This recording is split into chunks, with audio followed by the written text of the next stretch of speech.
At iba pang balita, hindi na raw inaasam ngayon ng road rage suspect na si Jason Idler na mapiit sa magandang bilangguan.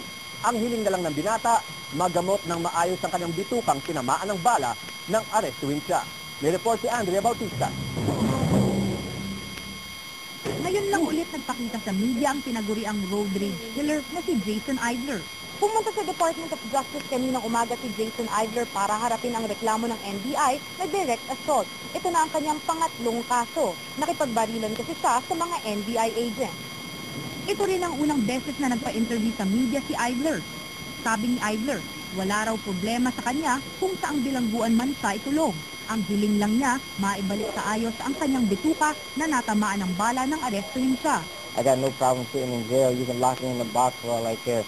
But put my intestines back inside my body the way God made me. I'm inside a jail that's overcrowded and people have tuberculosis and they just run around and they won't let me go to the hospital. My intestines hanging outside my body. 3 buwan nang nakakulong si Idler sa Quezon City Jail. 3 buwan na rin nakalitaw ang kanyang bituka mula sa kanyang katawan. Reklamo ni Idler, hindi daw nalilinis ng mabuti ang kanyang nakalabas na bituka. Pati ang kanyang sugat galing sa bala na iinfeksyon na.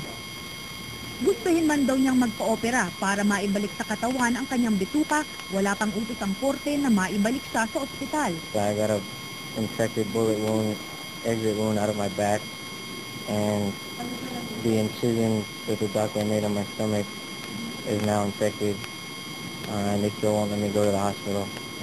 Sabi ng NBI, wala naman daw silang magagawa kung ma-hospital arrest muli si Idler. Dahil ang korte na raw ang magdedesisyon dito. At ito ang latest na aksyon sa Department of Justice. Andrea Bautista, News 5.